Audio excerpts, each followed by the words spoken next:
한 주 평안하셨습니까?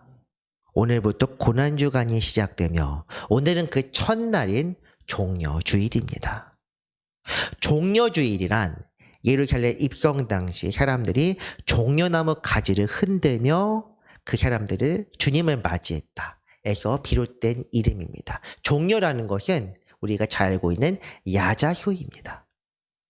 이 종려나무 가지 자체가 왕이나 개선장군을 맞이할 때 사용되었다는 점에서 이 사람들은 진심으로 주님을 다윗의 자손이요 이스라엘의 구원을 왕으로 생각한 것으로 보입니다.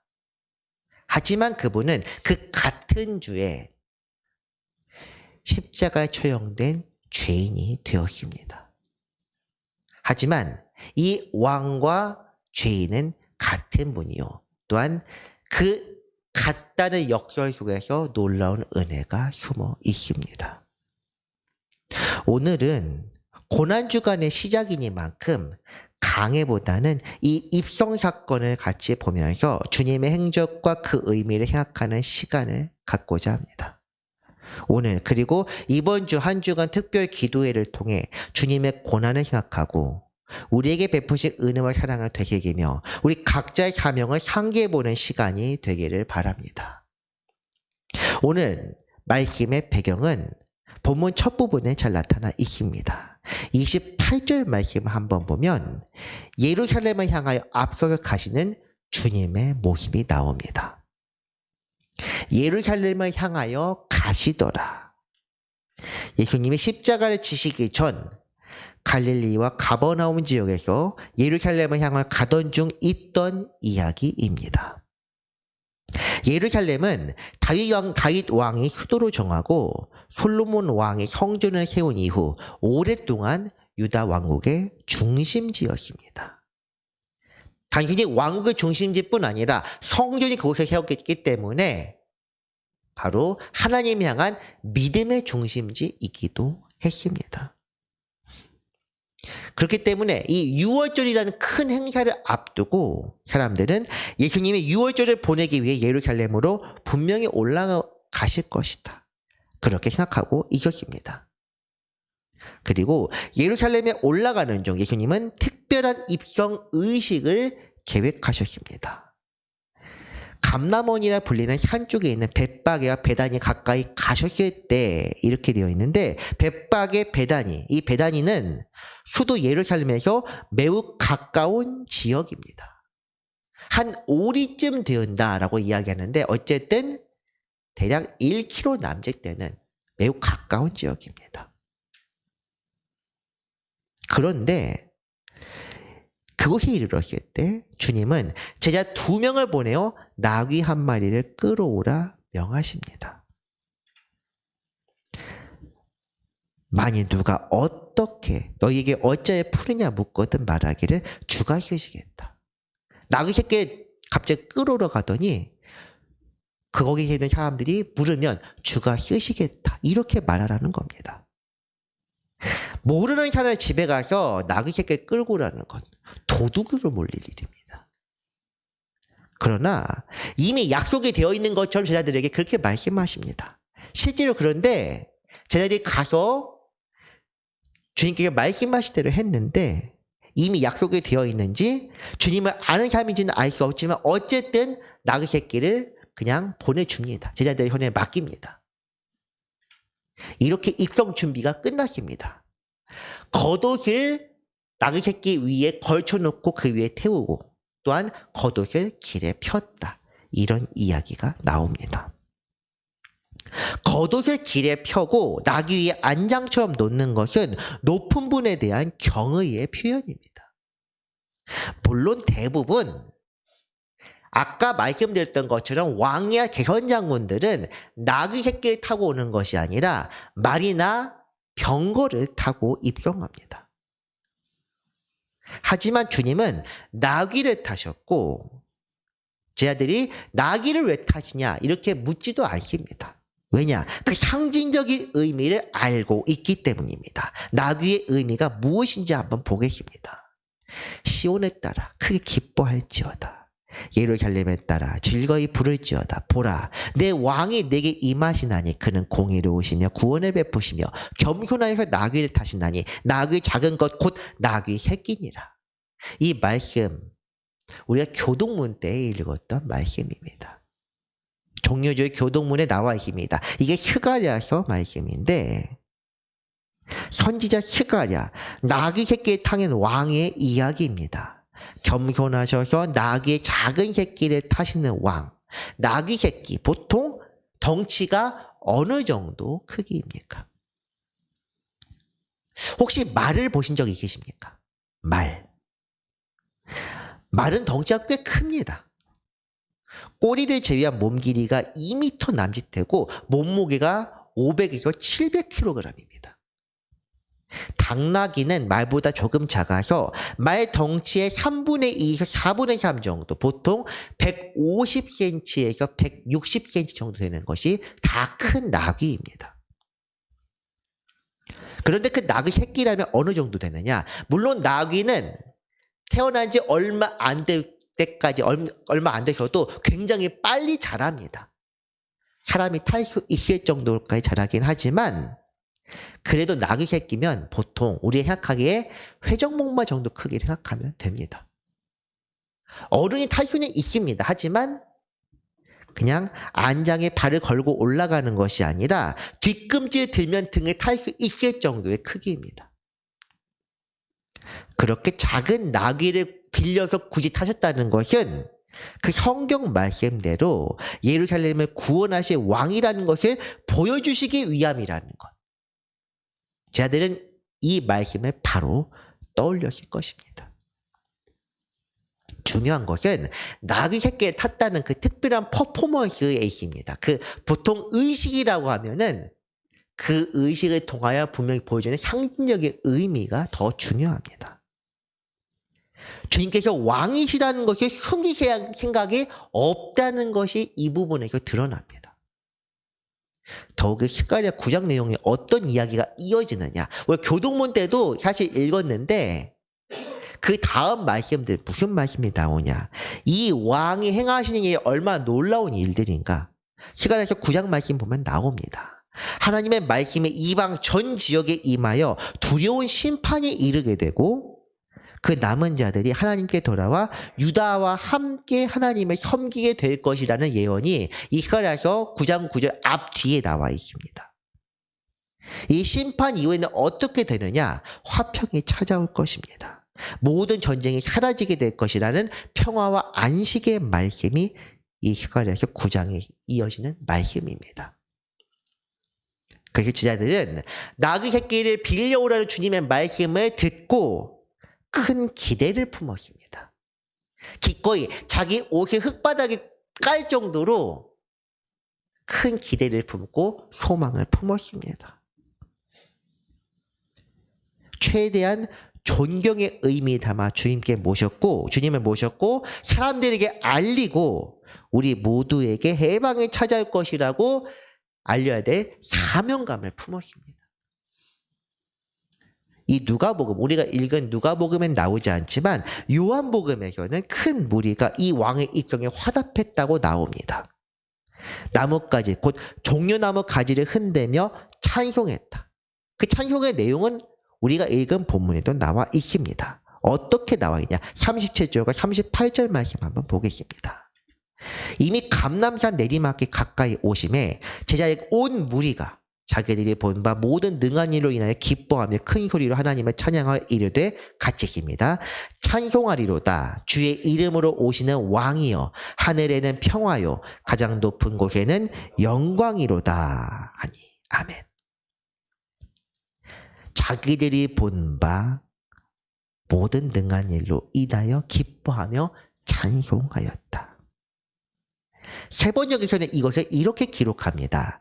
자기들이 본 모든 기적을 두고 큰 소리로 하나님을 찬양하면서 말했다. 기적이든 능력이든 그들은 눈에 보이는 것을 통하여 하나님을 믿었습니다. 그러면서 외쳤습니다. 하늘에는 평화요, 가장 높은 곳에는 영광이로다. 평화와 영광, 어디선가 많이 들어본 말입니다. 주님께서 탄생하실 때 천사들이 한 찬송과 비슷합니다. 누가복음 2장 내용에 이런 것이 있는데 지극히 높은 곳에서는 하나님께 영광이요 땅에서는 하나님의 기뻐하신 사람들 중에 평화로다 하니라. 하늘과 땅이 조금 다르긴 합니다만 천사들은 땅을 내려다보면서 찬송하기 때문에 땅에서는 이라고 할 테고 이 사람들은 땅에 살고 있기 때문에 하늘에는 평화라 이렇게 하지 않았을까 그냥 추측해 봅니다. 어쨌든 이 찬송은 하나님께 영광을 돌리며 화평, 평화를 기원하는 찬송입니다. 이 사람들은 나귀 새끼를 탄 왕을 보며 하나님께 감사했습니다. 우리의 간절한 소원, 우리가 바라는 것, 민족의 구원과 해방을 이제 이루어 주시는구나. 우리도 그런 것 하지 않습니까? 우리의 소원은 통일, 꿈에도 소원은 통일. 이 사람들도 그러실 것입니다. 생각하면서 간절히 바라면서 큰 소리를 외쳤습니다. 여호와여 이제 우리를 구원하여 주셔서 주님의 구원의 때가 바로 이때입니다. 우리가 부른 찬송 호산나라는 뜻이 바로 그렇습니다. 호산나 시편 118편 말씀에 호산나의 의미가 있습니다. 여호와여 구하옵나니 이제 구원하소서. 여호와여 우리가 구하옵나니 이제 형통하게 하소서. 호산나 이 말씀에서 어떤 부분인지 아시겠습니까? 바로 구원하소서입니다. 호시안나의 그것이 호산나입니다. 호산나가 우리가 잘 와닿지 않는다면 영어로 이 호산나를 번역하면 가장 잘 와닿습니다. help, 도와주세요, 살려주세요 이런 뜻입니다.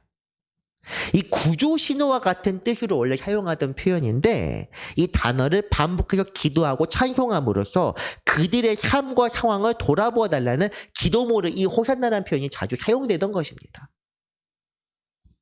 그 호산나를 예루살렘에 입성하는 주님께 사용하며 찬양했다는 것을 주님을 다윗의 자손이요 하나님께서 보내신 구원자로 인정하고 받아들였다는 뜻입니다. 어쨌든 이 상황에서 예루살렘에 입성한 주님을 바라보는 많은 사람들은 주님을 하나님이 보내신 사람으로 인정하고 받아들였습니다. 불과 닷새 뒤에 여론이 완전히 뒤집히기는 하지만 말입니다.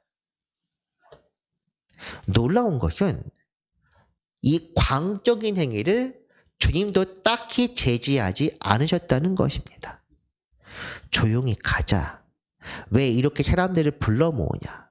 사람들이 말하는 내용이 조금 불편하다. 이런 식으로 반응하지 않으셨습니다. 평소 주님이라면 어떻게 하셨겠습니까? 사람들이 모여서 자기를 임금사면인 줄 아시고 피하셨다. 귀신들이 당신은 왕이십니다. 이럴 때 꾸짖고 잠잠하라. 이렇게 말씀하시던 분이었습니다. 그렇다 보니 제자들도 더욱 열광할 수밖에 없었을 것입니다. 이제 드디어 때가 왔다. 숨기지 않으시는구나. 어느 때이겠습니까? 해방과 구원의 때입니다. 저 무도한 로마 제국을 몰라내고 로마 앞잡이들을 처단하며 갈릴리 촌뜨기라 비웃으며 멸시하던 종교 지도자들에게 혼쭐을 낼 그날이 왔다. 제자들이 바라는 것이 바로 그런 것입니다. 그런데 정말 몇몇 바리새인이 찾아와서 이렇게 말합니다. 막아섭니다. 선생이여, 장의 제자들을 책망하소서. 지금 그런데 오히려 그들을 책망하시면 말씀하십니다. 만약 이 사람들이 침묵하면 돌들이 소리 지르리라. 침묵하지 말고 더 크게 외쳐라. 내가 왕이라고 구원에 내가 찾아왔다고 사람들에게 말하며 선동하고 다녀라. 제자들에게는 이렇게 들렸을 것입니다. 선동이라는 표현을 써서 죄송합니다만 바리새인들에게는 주님의 이 행위가 선동 행위처럼 보였을 것입니다. 저 자가 드디어 미쳤구나. 이 일이 있기 불과 얼마 전 주님께서 하신 놀라운 일이 있습니다. 예루살렘에 가까운 베다니에서 있었던 일입니다. 죽은 나사로를 살리신 것입니다.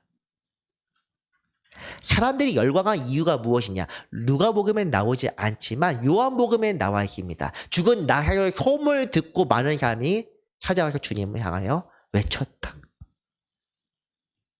그래서 종교 지도자들은 걱정합니다. 이 사람들이 예루살렘에 와서 사람들을 선동하여 반란이라도 일으킨다면 로마 사람들이 우리를 학살할 빌미만 제공할 뿐이다. 요즘도 그런 일들 많이 있지 않습니까? 반미하면은 나라가 위태로워진다.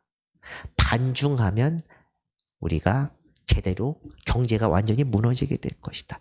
서로 많은 이야기들을 합니다. 이때도 마찬가지입니다.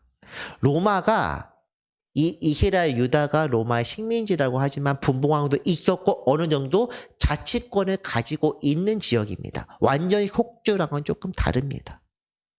하지만 사람들 입장에서는 어쨌든 이방인이 왕이랍시고 행세하는 것도 굉장히 못마땅하고 로마 병정들이 와서 수시로 자기들의 억압하면서 하는 모든 일련의 행위들도 참 마음에 들지 않았을 것입니다. 하지만 종교 지도자의 입장에서는 그래도 이 사람들이 회당도 지어주고 성전도 지어주고 그 싫어하는 이방인 헤롯이 성전을 지어주었습니다. 그렇기 때문에 이 정도면 괜찮지 않을까 생각하고 있었을 것입니다. 그래서 예수님의 어떤 이런 선동행위가 로마 사람들이 우리를 학살할 비밀을 주지 않을까 정치적으로 해석하는 것도 일리가 있습니다. 바리새인들로 대표되지만 사실 제사장들도 마찬가지입니다. 주님을 막아선 이유, 선생이요 더 이상 말하지 못하게 하소서. 한마디로 이 소요를 그치라는 이야기입니다. 조용히 좀 합시다. 바로 이 때문입니다. 로마 사람들, 특히 총독 빌라도를 자극하면 안 된다. 하지만 주님은 막지 않고 오히려 부추기십니다. 제자들이 이에 더욱 신이 나서 말합니다. 이분이 왕이시다. 다윗의 자손이요 이스라엘 회방할 왕, 곧 메시아다. 저도 지금 군중 중 한 사람인 것처럼 신이 나서 말하고 있습니다만 그 현장의 열기를 다 전달하기에는 직접 보지 않아서 잘 모르겠습니다. 어쨌든 수많은 사람들이 모였고 주님께서는 그곳에서 일주일 동안 놀라운 일들을 일으키고 또한 보이십니다. 과거에는 병을 고치시고 사람들 사이에서 말씀을 전하시는 정도였지만 이제는 직접적으로 행동하십니다. 내일부터 우리가 살펴볼 말씀입니다만 예수님께서 하시는 일이 굉장히 파격적입니다. 성전에 들어가서 장학금을 내쫓으시고 종교 지도자들과 공개적으로 토론을 하시면서 그들의 말을 논파하시며 마지막 때에 대해서도 가르치십니다. 사람들은 제자들은 이런 일련의 행위를 통해 더욱 주님을 향한 확신을 갖게 됩니다. 마치 다윗왕과 같이 용맹스럽고 또 이사야, 예레미야 같이 굉장히 미래 일까지 내다보시며 그리고 또 엘리야와 같이 놀라운 일들을 일으키시는 정말 대단한 정치적으로나 종교적으로나 완벽한 지도자야. 그렇지만 그들이 기대하는 구원은 끝내 일어나지 않습니다. 주님의 구원은 정치적인 세상을 뒤흔드는 구원이 아니라 바로 십자가입니다. 자기 몸을 버리셔서 온전한 제사를 드리시고 이 제사를 통하여 죽음 이후에 영원한 삶을 약속하신 부활의 소망과 영원한 나라를 약속하신 그런 구원입니다. 그렇기 때문에 이 종려주의 사건을 보면 사실 비참한 결말을 더욱 강조하기 위한 초반부의 희극적인 장면처럼 보입니다. 우리가 잘 아는 것처럼 종려주일과 함께 표기되는 절기 바로 고난주일입니다. 고난주간, 고난주일, 그리고 성금요일. 사순절 전체의 핵심이며 극적인 장면이 바로 이번 일주일 동안 일어나는 일련의 사건들입니다. 그렇다면 이 종려주일을 우리는 어떻게 기념하며 보내야 합니까? 주님께서 고난받으신 걸 생각하며 슬퍼하고 아무것도 모르고 장차 일어날 일을 깨닫지 못하고 호산나를 외치며 찬송하는 저 무지한 사람들을 한심한 눈으로 쳐다보면 되는 것입니까? 그렇지 않습니다. 우리 오늘 무슨 찬송들 불렀습니까? 십자가를 지시고 고초당하셨네. 이런 거 부르지 않았습니다. 호산나, 안타깝도다. 이런 것도 부르지 않았습니다. 우리가 부르는 종려주 찬송들은 모두 다 흥겹고 즐거운 노래입니다. 박수치면서 부를 수도 있는 찬송입니다. 우리가 사순절 내내 불렀던 고난과 관련된 찬송과는 너무나도 거리가 먼 행진곡을 연상하게 하는 그런 찬송들이 대부분입니다. 왜 그렇습니까? 그 이유는 우리 주님의 은혜, 우리의 구원하신 은혜를 생각하기 위해서입니다. 애초에 호산나라는 말 자체가 살려주세요 라는 구조신호와 가깝다는 이야기를 이미 드렸습니다. 그 구조신호를 그 사람들은 즐겁게 외치며 찬송했다는 것 자체가 이상하지 않습니까? 이 말을 찬송에 사용하는 것은 우리를 구원하신 주님께 감사하며 구원받은 자의 기쁨, 그 믿음을 고백하는 행위입니다. 찬송하는 것 자체가 잘못된 것이 아니라 슬퍼해야 하는 것이 아니라 그릇된 소망을 품고 잘못된 생각을 하는 것이 문제라는 것입니다. 이 사람들이 호산나 외치며 찬송하며 종려가지고 흔드는 것 자체가 문제가 되지는 않습니다. 그 사람들의 마음 자체가 문제입니다. 정치적인 구원, 종교적인 구원을 원했기 때문에 그 잘못된 무지한 것이 문제였지 그 찬송하는 행위 자체가 문제가 되는 것은 아닙니다. 오히려 우리는 구원을 바라며 언제나 찬송해야 합니다. 이 고난의 때는 경건하게 묵상해야 하느냐. 사실 주님의 고난을 사순절에 묵상하는 것은 아닙니다. 주님의 부활도 부활절 그때만 생각하는 것 또한 아닙니다. 우리는 일상에서 주님의 베푸신 구원에 감사해야 하는데 이 구원이 무엇입니까? 십자가입니다. 주님의 십자가를 떠올리면서 내 십자가, 내 사명을 생각해야 하고 부활하신 주님을 기념하며 우리 몸의 부활을 기다리며 인내해야 하는 것입니다. 매 순간이 종려주일이요. 사순절이며 부활절입니다. 그리고 이 복음의 신비를 깨닫기 위해 우리는 매 순간 성령 강림절을 살고 있습니다. 절기는 기념하기 위한 것뿐입니다. 종려주일이라고 사실 이렇게 표지에도 제가 열심히 찾아서 또한 이렇게 나눔하신 분들이 참 많아서 좋습니다. 우리 주보도 그렇고 PPT 나와 있는 모든 이미지들도 그 찬송가 PPT도 이것을 무료로 나눔하시는 분들 덕분에 우리가 이렇게 온라인 예배를 드리고 있습니다. 참 감사드릴 일입니다. 하지만 어쨌든 이렇게 특별한 이미지를 사용한다고 해서 그때만 기념하라는 것은 아닙니다. 우리는 매 순간 우리를 향한 성부 하나님의 은혜를 생각하고 그 구원을 십자가로 이루신 형제 예수님을 기념하며 이 땅에서 우리의 그 은혜를 은밀하신 지혜를 깨닫게 하시는 성령 하나님을 간절히 찾아야 합니다. 이것이 바로 성도들의 삶입니다. 사랑하는 성도 여러분, 이제 일주일 동안 우리는 예수님의 행적을 따라 그분이 행하신 일과 베푸신 기적들, 가르치신 말씀들을 살펴볼 것입니다. 이 말씀은 단순히 옛적 일, 오래전 끝나버린 사건이 아닙니다. 오늘 우리에게 교훈이 되어 주님의 뒤를 따르는 모든 사람들에게 본보기가 될 것입니다. 우리가 말씀을 통해 오늘 우리에게 말씀하신 하나님의 가르침과 경고를 떠올리지 못한다면 그 말씀은 헛것입니다. 우리가 아무리 성경을 열심히 읽고 열심히 기도한다고 하더라도 주님의 오늘 우리 말씀하시는 그 뜻을 깨달아야 합니다.